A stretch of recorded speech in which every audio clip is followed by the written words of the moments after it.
Good morning, everybody. Today we're going to be exploring Letchworth State Park, which is located in Finger Lakes region. This place is definitely a hidden gem.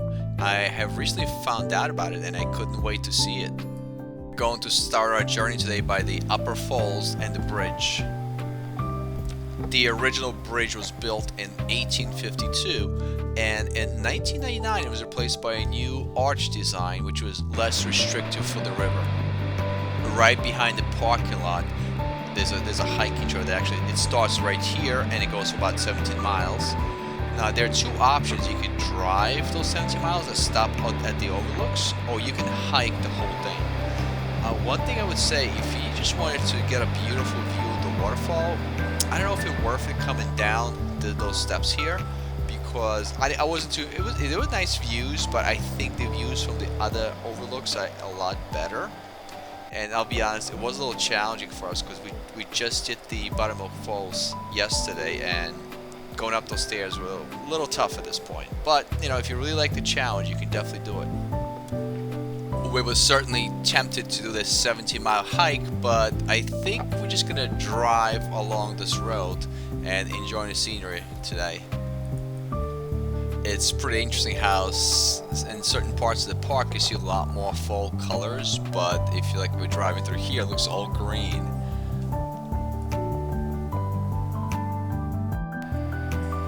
And we're at the second overlook, and this is definitely a postcard view here. I know it's a little more in the distance. We're going to try to zoom in a little bit to kind of give you a better perspective of this, but I think it's just beautiful. This water rushing down, and you know, the sun is reflecting in the river itself. Those rock formation, it kind of adds to the whole picture. Plus, you know, you do get to see a little bit of a fall colors too coming out. You'll see in a second. But I think it's just kind of adds on to this natural artwork that we see here.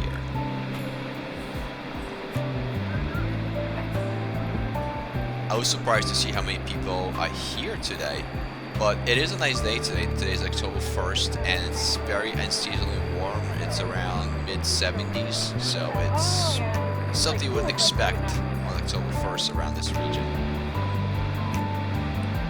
On the other side of the parking lot is the middle fall, and I think, in my opinion, it's one of the largest and most spectacular ones here.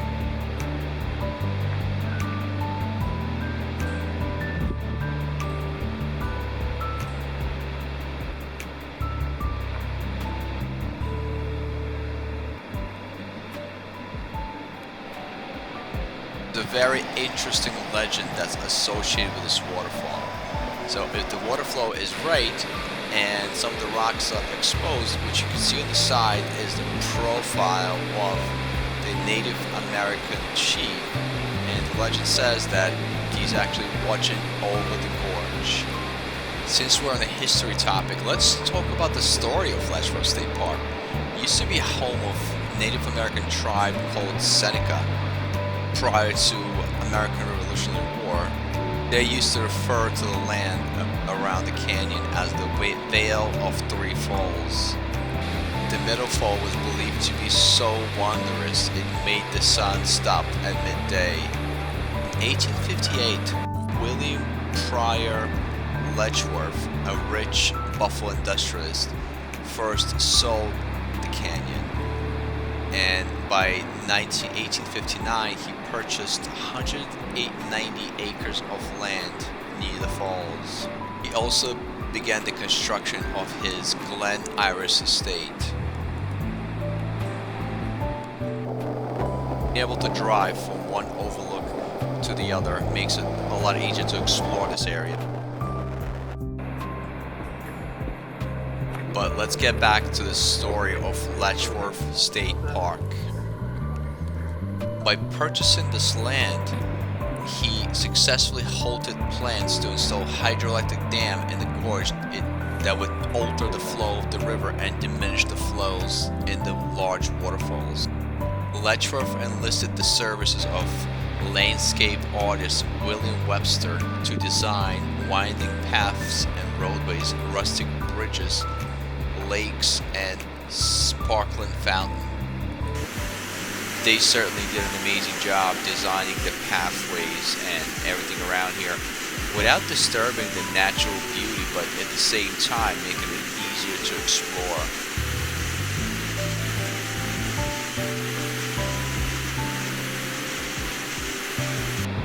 Overlooking Middle Waterfalls is the Glen Iris Inn, which is a former home of William Pryor Letchworth.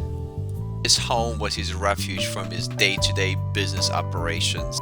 Letchworth settled on this location while seeing it from a high railroad bridge as a tourist on the Erie Railroad Passage train. He named it Glen Iris after the Greek goddess of rainbows.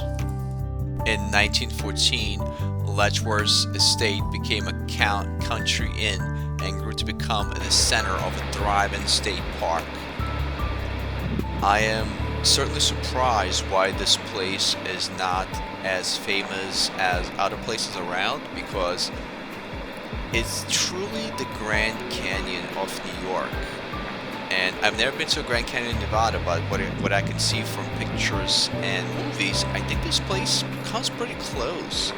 And we're here in the fall, so we get to see a lot of fall colors and just amazing views. But I'm sure it's equally beautiful in the summer and the spring seasons as well. And I can only imagine what it looks like in the winter. And I bet you they probably close some of the pathways here because I'm sure it gets icy. But I think this place certainly should be one of the prime destinations to visit. And we're at our last stop of the day, the Lower Falls Pedestrian Stone Arch Bridge. This bridge perhaps is one of the best known projects at Letchworth State Park, with the estimated cost of $695. It connects east and west sides of the park. The bridge was built in 1935, but it took another 3 years to build trails connecting to it from both sides.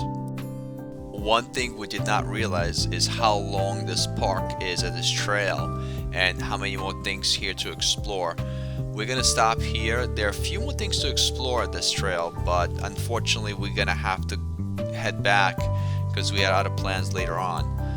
Word of suggestion, if you decide to come here, get here as early as you can. This way you have the whole day to enjoy this beauty. And I would highly suggest to visit this place because I think it's worth the drive. Well, on that note, thank you so much for watching, and until next time.